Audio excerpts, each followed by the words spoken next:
तीन कदम पर चलना किसी दूसरे को नहीं है, चलना अपने को पड़ेगा। जिसको मुक्ति के पथ पर जाना है उसको ये तीन कदम चलना। पहले नंबर का कदम बताया विश्वास, दूसरे नंबर का कदम बताया संयम का, और तीसरे नंबर का कदम बताया आपकी विवेक का। ये तीन कदम पर जो चल लेता है उसको मुक्ति सहजता है।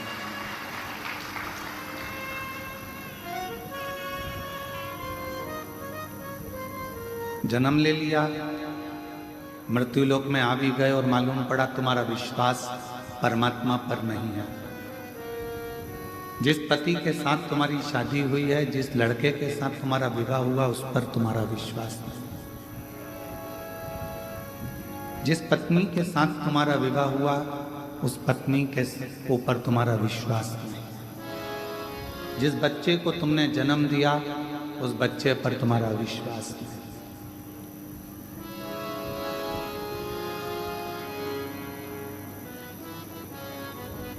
मृत्यु लोक में जन्म लेने के बाद अगर तुम्हारा विश्वास प्रबल नहीं है तो समझ लेना कि तुम मुक्ति के पथ पर पहुंच नहीं पाओगे।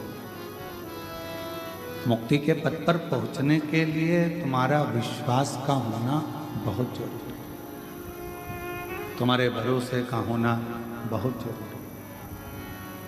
और मैंने तेरे ही भरोसे बाबा, तेरे ही भरोसे हवा विच उड़ती जावांगी बाबा, और तो छड़ी ना मैं कटी जावांगी। भोले मैं तेरी वतन, शंभू मैं तेरी वतन, हवा विच उड़ती जावांगी बाबा, डोर तो छड़ी ना मैं कटी जावांगी। पहला कदम मुक्ति का है आपका विश्वास।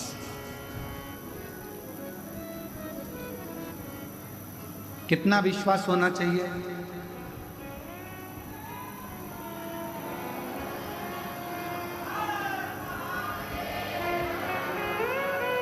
कितना भरोसा होना चाहिए? कितना विश्वास होना चाहिए? तो शिव महापुराण की कथा ने कहा, बच्चा जैसे अपनी माँ के दूध पर विश्वास करता है, ऐसा विश्वास तुम्हें अपने शिव पर और गुरु पर होना चाहिए।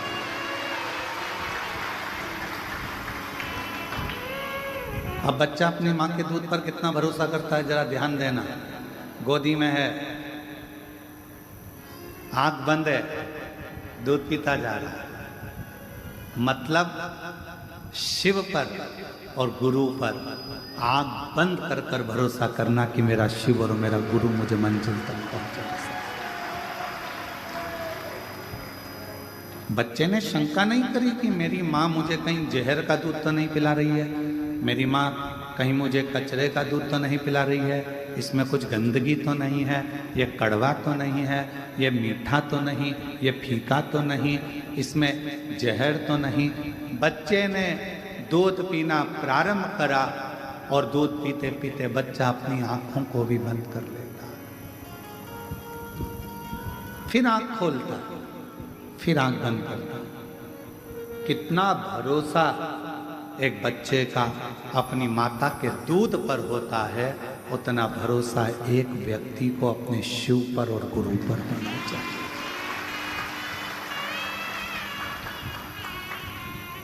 पर आज के जमाने में विश्वास बहुत कठिन है, बहुत कठिन।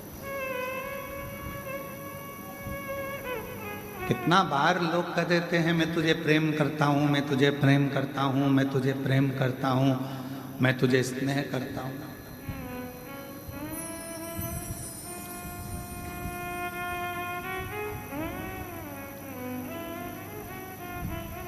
एक बात हमने पहले भी कहा था कि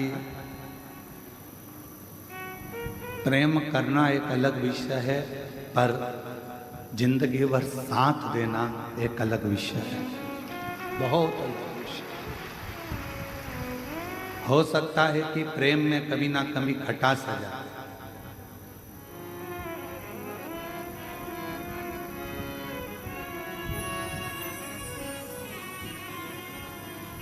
पर साथ देने में कोई खटास नहीं आती, उसमें धन का कोई लोभ ना हो, कोई आसक्ति ना हो, कोई तृष्णा ना हो, केवल एक मैं तेरे लिए और तू मेरे लिए, उसमें समर्पण का भाव हो, तो फिर जिंदगी भर वो साथ निपटा चले जाता है, गरीबी में, अमीरी में, अच्छाई में, बुराई में। फिर एक लाइन भजन की स्मरण करेंगे कि वो लाइन भी इस जगह पर सटीक बैठती है। तेरे लिए मैंने, तेरे लिए, तेरे लिए मैंने, तेरे लाखों के बोल सहे। जब संपूर्ण पूर्णता में आता है तब अवस्था यही हो जाती है, यही अवस्था। गुरु अपने चेले को गुरु मंत्र देता है तो पूर्ण विश्वास से देता है। अब चेले पर आधारित है कि वो गुरु मंत्र पूर्ण भरोसे से ले रहा है कि नहीं। कभी कभी तुम्हारे साथ में ऐसा हुआ होगा, तुमने तुलसी का पौधा लगाया होगा या कोई दूसरा पौधा लगाया होगा, नहीं पनता, पहले तो दिख रहा था कि पनप रहा, पहले तो दिख रहा था कि पौधा में थोड़ी सी एनर्जी है, थोड़ा सा बल है, थोड़ी ऊर्जा है, पनप रहा है, खुश हुए, एक दो पत्ते दिखे तो तुम्हें खुशी हुई, अरे इसमें तो पत्ते आ गए, नए पत्ते आ गए, पत्ता आ गया, पौधा बढ़ रहा है, ऐसा लग रहा है बढ़ रहा है, पानी भी डाला, खाद भी डाली, सब कुछ करा, पर थोड़े दिन के बाद वो पौधा पूरी तरह से सूख गया। अब पानी भी दे रहे हो, खाद भी दे रहे हो, पर लग नहीं पा रहा। बस चेला ऐसा ही होता है, गुरु मंत्र लेते समय तो उसके अंदर इतनी ऊर्जा रहती है, गुरु पूर्णिमा आ रही है, व्यास पूर्णिमा आ रही है, गुरु मंत्र लेना है, मैं वहाँ जाकर मंत्र लूँगा, मैं वो गुरु जी से मंत्र लूँगा, मैं वहाँ जाऊँगा, वहाँ दीक्षा लूँगा, मैं वहाँ दीक्षा लूँगा। पहले पहले तो ऐसा लगता है पौधे में नई नई पत्तियाँ आ रही है, पौधा अच्छा लग रहा है, खूब खूब समर्पण पड़ता है, खूब। फिर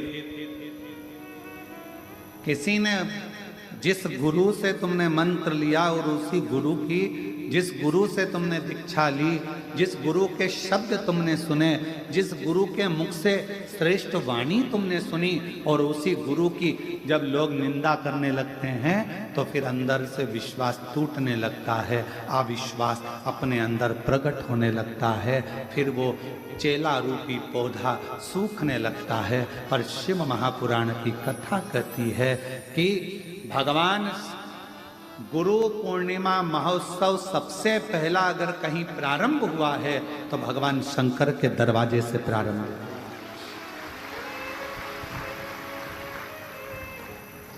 सबसे पहली गुरु दीक्षा, सबसे पहला गुरु मंत्र, सबसे पहला गुरु नाम अगर किसी ने दिया है तो मेरे भगवान शंकर ने भारत भूमि के सप्त ऋषियों को दिया, जिसको दुनिया पूछती है, सप्त ऋषि।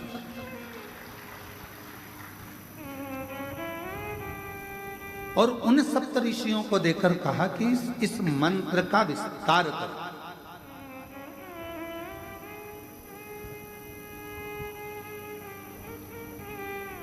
इस मंत्र को जनमानस तक भेजो, और इस मंत्र का उच्चारण करने वाला किसी को गुरु बनाए ना बनाए, पृथ्वी पर जन्म लेने वाला अगर कोई मनुष्य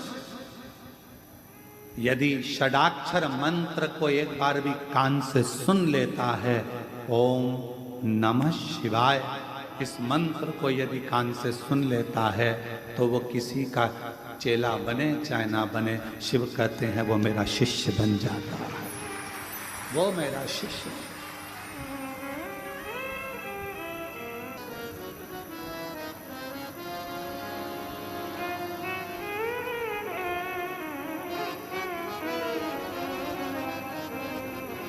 चतुर्वेदी जी, सोमानी जी जब बेग पैक करते हैं ना इनकी धर्म पत्नी आने के लिए, तो इनके घर के पोता पोती भी कह देते हैं, क्यों दादी जल्दी सी। और ये क्रम है। और ये जितने जजमान बनकर बैठे हैं ना, आप लोगों को आने वाली कथा का भी निमंत्रण बाबा दे दिया, आप चिंता ना करें। शिव जी एक बार तो किसी को जजमान बनाता ही नहीं है, ये ठान कर रखे। मेरा भोले बाबा ना जाने कैसे कहाँ से क्या दे देता है कि दूसरी बार आपका फोन आता है कि अब की बार हमको फिर गुरु पूर्णिमा पर या रुद्राक्ष महोत्सव में यजमान कर रहे हैं। शिव है। आप में से कई माताएं ऐसी बैठी हैं, मंदिर जाती हैं तो ताना सुनना है, जरा सा चावल चढ़ा दिया तो ताना सुनना है, बेलपत्र चढ़ाने का तरीका इधर की जगह इधर बैठ के चढ़ा दी तो लोग कह देंगे बस चालू हो गई ताना सुना। तेरे लिए बोले तेरे लिए, और वो ताने आप अपने लिए नहीं सुन रहे, वो अपशब्द आप अपने लिए नहीं सुन रहे, आप किसके लिए सुन रहे?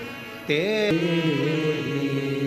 और संसार सागर में जब विश्वास दृढ़ हो जाए, बहुत प्रबल, शिव पुराण की कथा कहती है कि गुरु का चेले पर पूरा भरोसा होता है।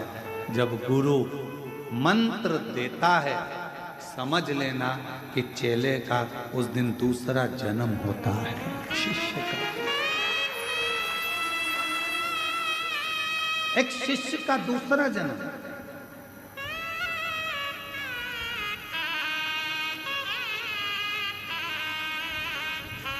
एक माताजी का पत्र आया, उस पत्र में माताजी ने लिखा कि हम बहुत दूर रहते हैं आसाम में, हम बुजुर्ग हैं, हमारी उम्र 80 साल की है और हमको गुरु दीक्षा लेना, हम कैसे आए? उस माताजी का नंबर फोन पर था। हम समीर को बोले कि जरा फोन लगाओ इनको, और फोन लगाकर आसाम में कोई स्थान था वहाँ फोन लगाया। उनसे हमने फोन पर बात कर कर कहा, जी माँ, जरूरी नहीं कि आप सीहोर आओगे तो आपको गुरु मंत्र मिलेगा। आपने टीवी के सामने बैठकर भी अगर गुरु की वाणी को स्वीकार कर लिया और उसकी वाणी को सुनकर, कथा को सुनकर अगर तुम्हारे जीवन में थोड़ा सा बदलाव आ गया तो समझ लेना कि तुम्हें गुरु मंत्र प्राप्त हो गया है। जरूरत नहीं कि तुम यहाँ पहुंचो, जहां बैठे हो वहीं बैठकर शंकर भगवान के मंदिर में जाकर एक लोटा जल चढ़ाकर दिल से कह देना श्री शिवाय नमस्तुभ्यम, वो तुम्हारा मंत्र भी होगा और शिव तुम्हारा गुरु भी होगा। शिव रूपी गुरु तुम्हें प्राप्त होगा।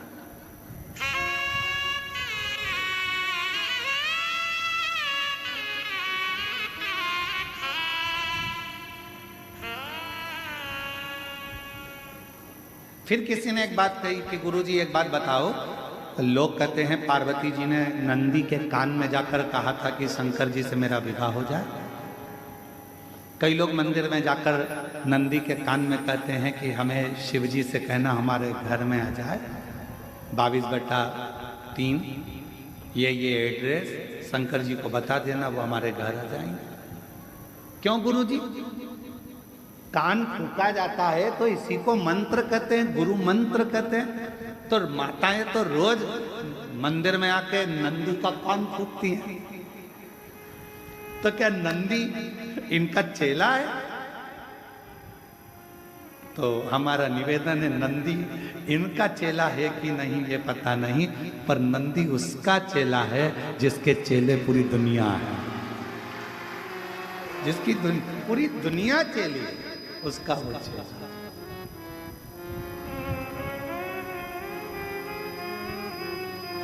क्यों गुरुजी? नंदी के कानों में कह दो तो नंदी तुरंत शिव जी से मिला देता है। ऐसा होता है, हमने पुराणों में पढ़ा, शास्त्रों में पढ़ा और हमने देखा है। ऐसा क्यों होता है? हमने कहा अगर गुरु जी से मिलना है तो उसके चेले से थोड़ा सा बात कर। क्यों भैया, ए भैया हमारा काम है रे भैया, मिला दोगे क्या भाई? थोड़ा सा विनती करोगे क्या भाई? थोड़ा सा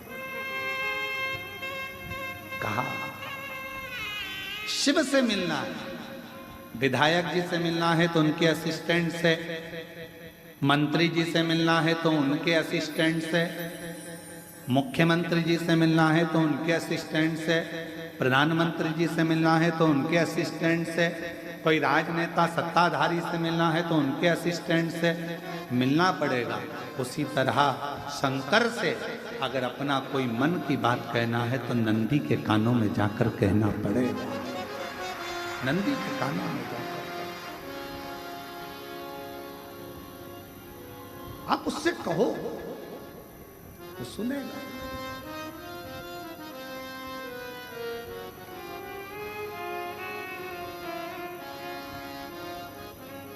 और फिर वो आपको मिलाएगा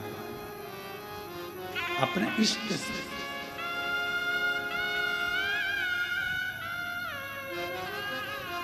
वो अपने इष्ट से मिलाने का प्रयास करेगा। और शंभु शरणे मांगू घड़ी दुख काटो दया करी निर्दर्शन आपो। ओ शंभु शरण पड़ी मांगू घड़ी दुख काटो दया करी निर्दर्शन आपो। एक विश्वास, भरोसा अपने शिव पर और अपने गुरु पर।